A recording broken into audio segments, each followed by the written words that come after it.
very warm welcome to the Understanding Users podcast, brought to you by Researchable UX. It's great to have you with me. I'm your host, Mike Green. I'm a freelance user research lead and digital consultant based in the UK. Over the coming weeks, I'm going to be chatting to various digital experts who I've had the pleasure of working with in recent years. They're from various disciplines, including user research, UX design, development, and product management. And they'll even be a digital business owner or two.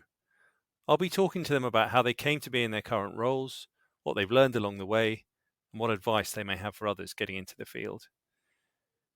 These are intended to be relaxed, informal chats with professionals who are keen to share their experiences. So sit back and enjoy. In this episode of Understanding Users, my first with an international guest, I chat to Vanessa about starting a UX career during a pandemic, the thrill of watching your own projects develop and actually go live, and the power of getting clients emotionally invested in the UX process. We also discussed the UX scene in Canada, her frustration that so many UX books seem to retread familiar themes, and how she's itching to know where UX goes from here. Finally, she plays my 3-card challenge to share her favorite UX tool, favorite technique, and a trend she sees or would like to see in the future. Thanks for listening, and I hope you enjoy the episode. So my next guest is Vanessa Devine, and Vanessa is a UX designer and project manager at Cheeky Monkey Media in beautiful British Columbia in Canada. And I'm very excited, Vanessa, because this is my first episode with an overseas guest on the show. So I'm kind of excited to get and keen to hear about the Canadian perspective on user experience. So great to have you on the show. Thanks for joining me. Yeah, absolutely. Thank you for having me, Mike. I'm excited to be here. I'm excited to be the first international guest. I hope you guys find my accent is charming as Canadians find yours. That's very kind of you to say so. I'm sure. Absolutely. Brilliant. So tell me a little bit about your role, Vanessa, and your organization. Yeah, absolutely. So Cheeky Monkey Media is a digital agency specializing in Drupal. Mainly, we also do some WordPress. We have teams of developers, digital marketers, obviously some excellent designers for both UI and UX. And we provide web and marketing services for our clients. Cheeky Monkey has been around for almost 15 years, and we help our clients manage the evolution of their digital presence. And my role there, we kind of joke that the PM UX design role is a bit of a unicorn. There's actually 2 of us at Cheeky Monkey who both have UX credentials and experience, as well as performing the project management role. And yeah, I'm sure we'll get into a little bit more, but it's been really interesting for me because I just love to have my hands in everything. And this kind of lets me do that and experience every side of the project. Right. So what kind of clients do you typically deal with? Are we talking public sector, governmental? Is it private sector? Is it a mixture of both? Yeah, we do a little bit of everything. We do have a lot of nonprofit clients, as well as a lot of municipalities recently, but we also help out kind of more smaller and mid-sized businesses as well. Right. And tell me what a typical day for you looks like. What does a day in UX look like for Vanessa? Yeah, it's I feel like it's a cliche, but it's different every day a little bit. I usually start out with some of my project management tasks, so kind of getting things organized for when the developers and marketing teams get in the morning. I'm the scrum master for our agile stand-up meetings every morning. So kind of, you know, cleaning house a little bit is typically what my mornings look like, and then the afternoon is usually when I have the chance to start getting a little bit more creative and working on my pieces of the projects in UX. Right. And tell me about your journey, your career path to where you are now, Vanessa, because I was taking a sneaky peek at your LinkedIn profile earlier, and you've got some quite interesting roles prior to this one. And I mentioned your path into UX and kind of how you got there and why you chose this particular industry. Yeah, it's certainly been a bit of a winding path for me. When I've talked to other people in the UX community, there's a lot of people who have like a development background or a graphic design background. My background, I did a lot of finance in the construction business. So that's, I guess, maybe more the project management side of my role. But the other job that a lot of people kind of point out is that I was actually a matchmaking consultant for an agency, for a dating agency. So that to me was something that really made me interested in UX because I just love dealing with people and figuring them out and kind of getting into what makes everyone unique. I love that. That's absolutely fascinating. You're the first person that I've spoken to on this show who's come from a matchmaking dating background into UX. But I can see that. I can see the crossovers, if you like. I can see the differences. But that's great. And what have your last few roles been like? How did you kind of end up at Cheeky Monkey? Right. So, I mean, I guess how I got into UX from, a background that's very much not that. I had the opportunity to go back to school, and I actually went to a career counselor. And I was trying to figure out what I like because, as I kind of mentioned, I like everything a little bit. I like being organized, but I like being creative and I love doing research. And I enjoy like reading about the history of things. I like science. Like it was just like, what do I do when I don't have a specialty? And Mm. maybe some people might not like that, but that's kind of how I fell into UX because I was like, wow, there is a position that will allow me to be creative and create things, but also to talk to people and do research and do all of the side pieces as well that you don't see in a lot of roles. I felt like. So I was able to go to York University in Toronto and I got a degree in UX. And then I actually did a bunch of networking. I did some informational interviews. I reached out to people who are already in the field, and kind of through a little domino effect of that, Cheeky Monkey actually reached out to me, and that's how I got my role there. That's great. Tell me then what advice or tips, based on your own experience, you'd give others aspiring to do what you do or to get into this world. Yeah, I definitely think that, kind of doing your research ahead of time, figuring out what parts of UX you like is important. And then, like I said, kind of seeking out the people who are already in those roles and already doing those things. I don't think I've ever had anyone not get back to me when I've tried to talk to them. Everyone's been super friendly. It's been really like that was a really excellent experience for me. And they're people who I obviously still stay in contact with. So I found that to be very valuable, potentially more than the educational side of things, the practical experience that came along with speaking to people and reaching out. There's actually a cool website called adplist.org. Have you heard of that one? adplist.org. No, I haven't. Tell me more. So they actually do like design mentorship. So you can like look it up. You can find someone who's in your niche or someone who's local, and you can kind of connect with someone who will review your portfolio or just meet with you and have coffee. Um, Basically anything along those lines. So that was a really cool tool that I discovered along my path. Amazing. And tell me about what is it that you love about what you do? You've talked a little bit about kind of the variety of your day-to-day work, and I think that's something common to UX designers in general. What is it which kind of gets you up in the morning and fires you up in your role? Yeah, like I mentioned, I just really love that I have the chance to do multiple things. For me, it felt like it was really natural to have UX kind of go along with project management. I have this thought that critical thinking is design thinking. If you look at kind of the two outlines of like what each of those processes are, they're very similar. It's a very similar idea where you're empathizing with people, you're gathering information, you're making sense of that hodgepodge of information, which is like kind of like the critical thinking and the problem solving, and then you come up with a plan or a prototype, and then you validate. So to me, that process always made a lot of sense. And then I think the other aspect that I really like is that I get to kind of be in control of what I've designed.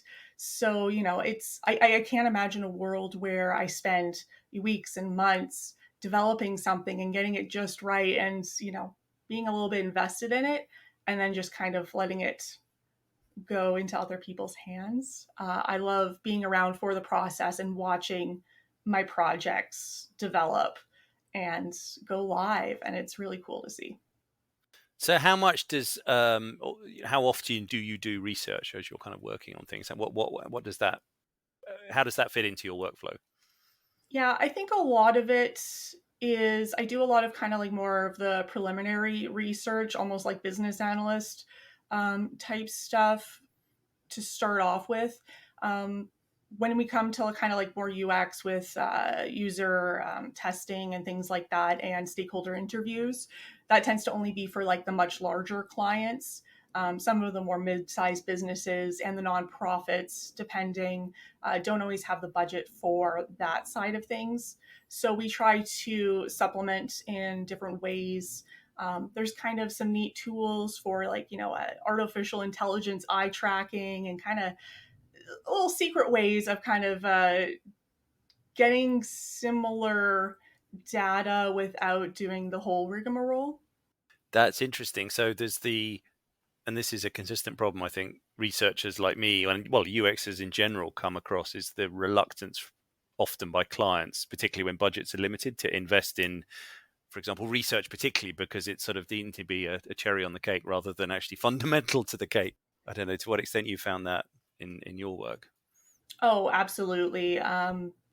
It's something I see all the time. And again, as the project manager, sometimes I'm able to kind of convince people of it because, I kind of say, hey, like, this is the budget, and, like, this is the time, and, this is where we can kind of squeak some things in. Because I think when, especially after the initial discovery process that we do, it's like, oh, well, this piece might actually not take that much time. Like, I think it would be really valuable for you guys to do a bit more research or do a bit more testing after the fact.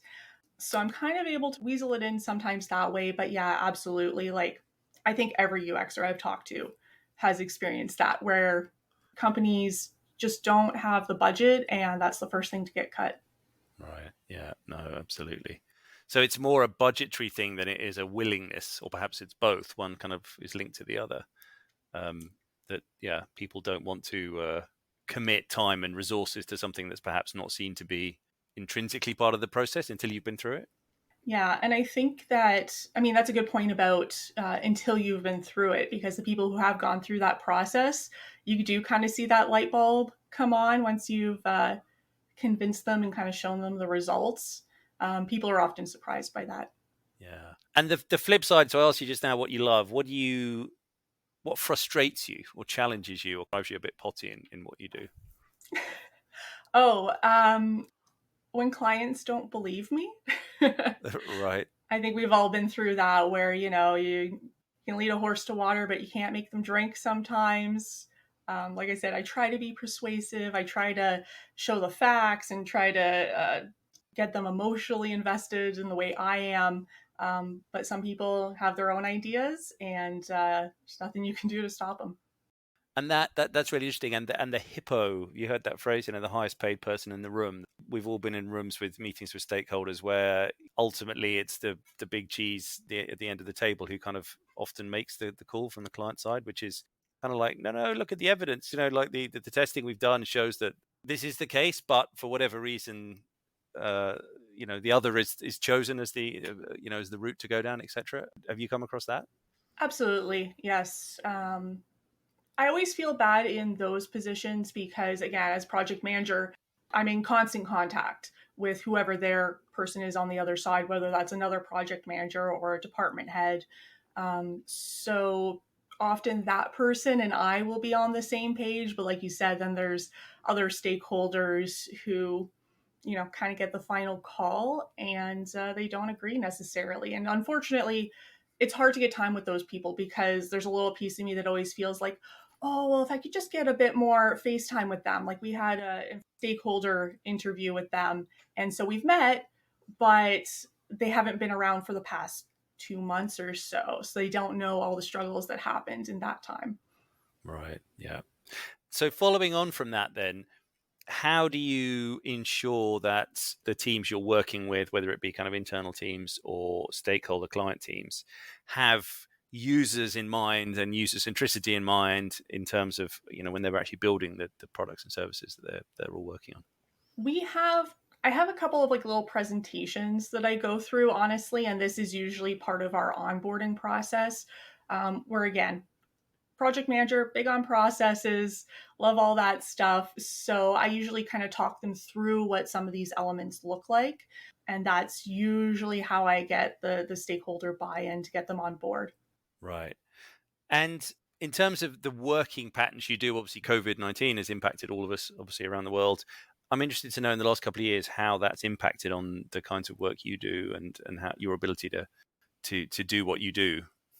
So that one's actually maybe a bit of a hard question for me to answer because I kind of came into UX at the beginning of COVID. So Right. I don't have a whole lot of experience from the before times, um, in that industry in particular. That's interesting. So you're a child of COVID, if I could put it like that, for UX. You don't actually yeah, not having worked in the so actually, as things open up again, as they are in the UK and hopefully they are in Canada, from your perspective, are things changing, or are the processes you've been following just being used consistently? I think a lot of it is going to stay the same. I mean, in the digital world, you've always worked with people who weren't in your neighborhood. So, a lot of the Zoom meetings and things like that, I think they're here to stay. People also just like working from home for the most part. I guess there is the question about when you have user testing, it's always been best to have them kind of in the office with you because there's nuances that you can't get from camera and video clips. So maybe there'll be a shift there. But again, with my company, I don't have the opportunity to do that too often. So maybe not a big difference for me. Right, right. Um, I'm interested. Obviously, you mentioned at the beginning that the Canadian aspect. Well, you're obviously in Canada at the moment. I'm interested to know the Canadian perspective in terms of UX, because obviously being very much based in the UK and working in the UK, what's the industry, what's the scene like, if I can call it like that, on the West Coast or in Canada in general? Yeah. I mean, I'm proud of our scene. Like, I think that we have some really excellent UX creators in Canada, and Canadian tech is absolutely booming right now. We've got so many companies who are starting to move here, mostly to Toronto. I think Montreal and Vancouver are kind of the main hubs, but there's even been some expansion within like Winnipeg.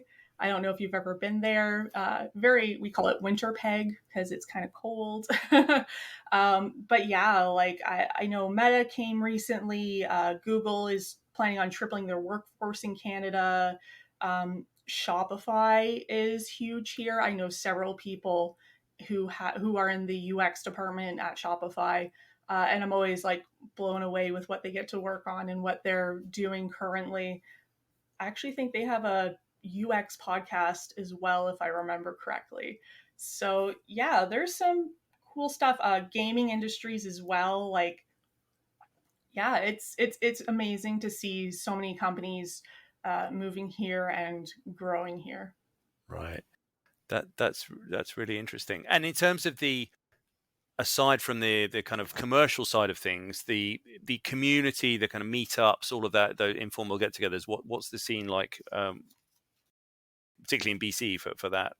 During COVID, there was obviously, pulling back. There were some online events during that time, but kind of hit and miss about how many people would actually be able to show up. So those things are opening up again. Definitely, I'm definitely getting more invitations for meetups and kind of think tanks and things like that. And yeah, like I said, with the when I've reached out to people locally, always been super friendly, super helpful people. So I really like the UX community around here.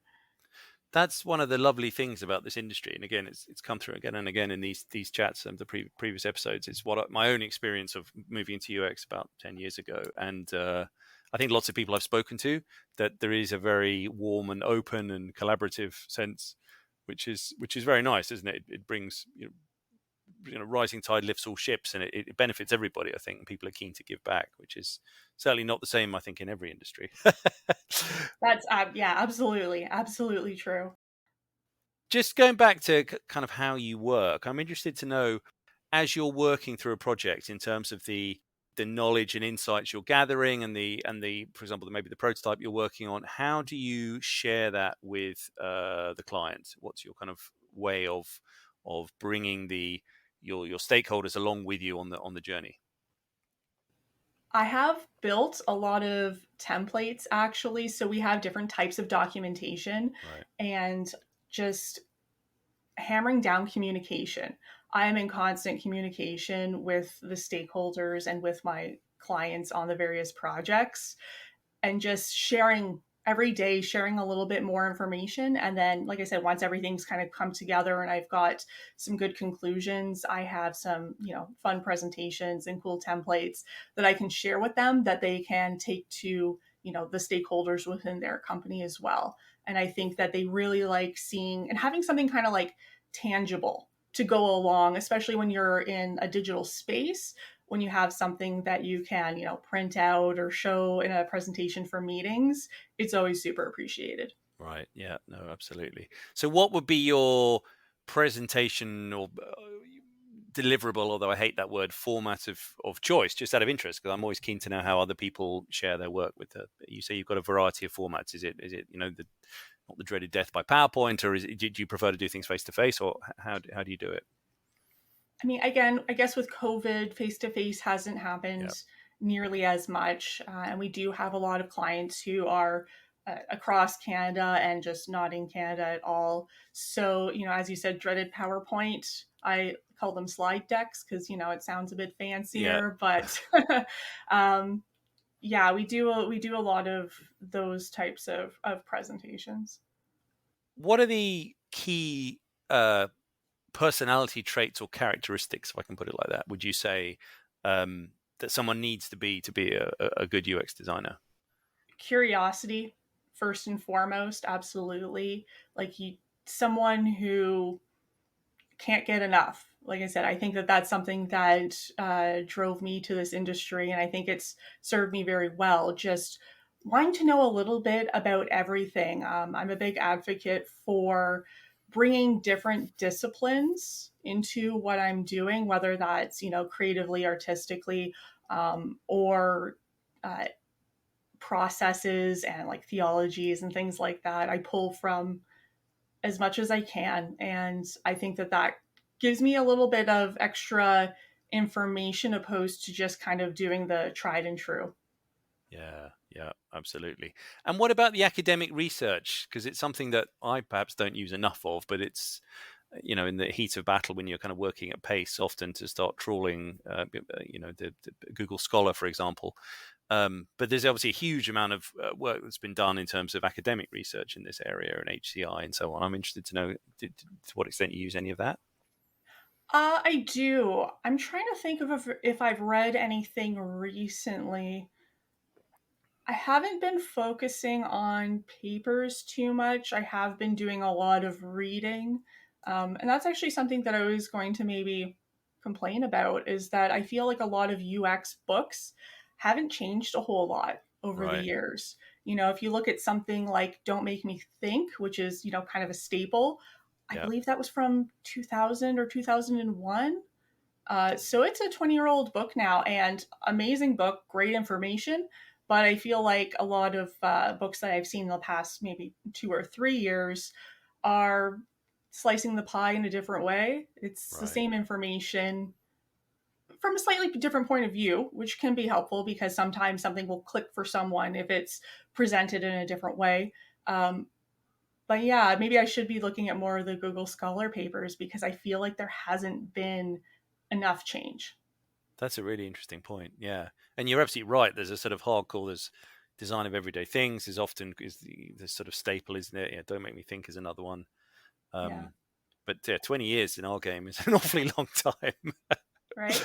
I mean, design of everyday things. I think the original it was maybe a little bit less technically oriented, and I think it was maybe even from like the 80s It or was 90s. 80s, yeah, so it's Yeah, getting on for 80s. Okay, it 40 years was. old.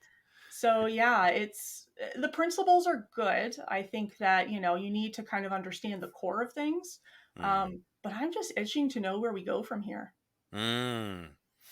That leads me on to asking you about your career, and it sounds like a real cheesy job interview question, but where do you see yourself going? Where do you want to go, like in terms of skills and development and the career path? Yeah, that's a that's a good question. I've been taking it a day at a time lately. Especially with COVID, there's been a lot of uncertainty. So I think that, for a project manager, I'm not planning too far ahead. But I'm always looking to grow. I've been looking at different courses I can take. Like I'm, again, an advocate for that as well, is just curiosity, always growing, learning more. I haven't decided exactly what type of course I'm going to take because I want to learn about everything. Mm. Yeah, always be learning. It's a good maxim to live by, isn't it? Right, last thing, 3-card challenge. I've got my 3 cards here. I've got Ace of Hearts, Jack of Spades, and Queen of Diamonds. What I'm going to do is I'm going to hold them up to the camera. So tell me, one is trend, one is technique, and one is tool. Let's start with the Queen of Diamonds. Queen of Diamonds. So that is trend, Vanessa. So this is a trend. It's not necessarily a trend that you like, and I know some people balk at the idea of like there's all these listicle articles of UX trends, but something that you see maybe you like, maybe you don't like in this game. Yeah, I think I think a trend that I've been seeing that honestly has been bothering me the last couple of months is there's been a bit of like us versus them rhetoric in the UX community. I think that a lot of it stems from, there's always been that question of, does UI belong in UX? Uh, a lot of kind of like infighting there, and even, different types of research, like what fits and what doesn't. And I've actually seen this kind of us versus them kind of come towards, the original UXers and people who are graduating more recently, especially from boot camps. I feel like there's a lot of dislike from some of the older community towards people who are trying to break in. And that to me is disheartening. Like I said, everyone I've talked to personally has been so helpful and so open. But I feel like on some forums, maybe LinkedIn and, the Reddit subreddit, there's people who have these negative opinions that, again, I don't like to see. As we kind of mentioned, some of these books and, base theories are getting a bit old now. And I feel like maybe, especially with how much things have changed during COVID, we're on the cusp of whatever that next iteration is for UX, and change makes people uncomfortable. Mm, That's kind of my theory about why I'm seeing like that source of negativity. yeah. Okay. Next 2 cards. Jack of Spades, please. Jack of Spades is technique. So what is your favored or favorite technique, UX technique that you use or that you've seen used? Yeah, I always have a hard time picking favorites, but one that I have been using a bit more often is actually an alternative to the SWOT analysis. So, SWOT being strengths, weaknesses, opportunities, and threats. So, the alternative to that I've been using is called SOAR, which is strengths, opportunities, aspirations, and results.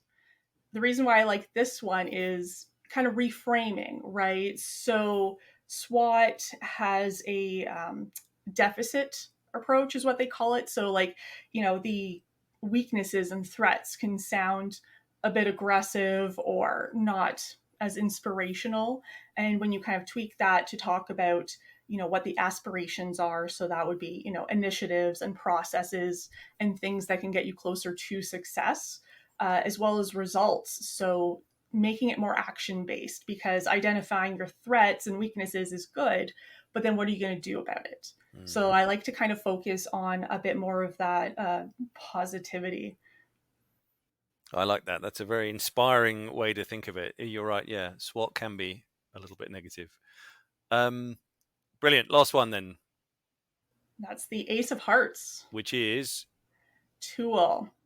so tell me about your, again, doesn't have to be your favorite, but a UX tool that you like, or that you've your perhaps is your go-to tool of choice.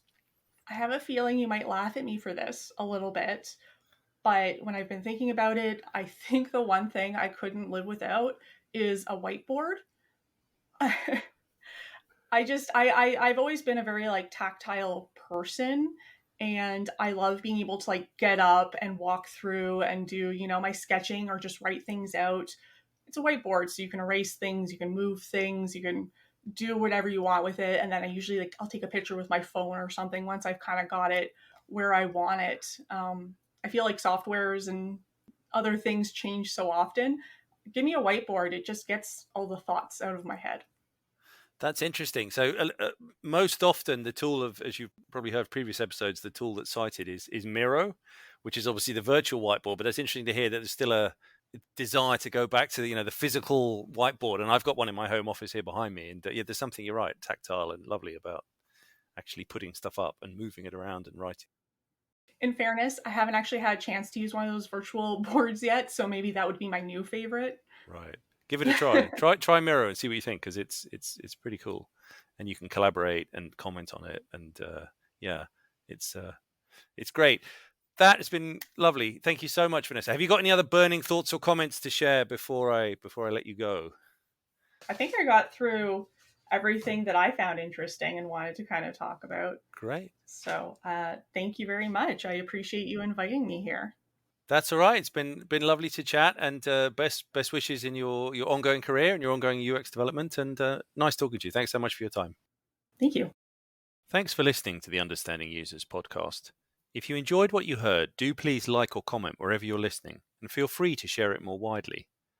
And feel free, of course, to drop me a line with any feedback via LinkedIn or my website, researchable.uk. Links are in the show notes. Join me again next time, and I'll be talking to another experienced UX professional and asking them to share their wisdom, tips, and knowledge with me. Until then, stay safe and stay user-centered.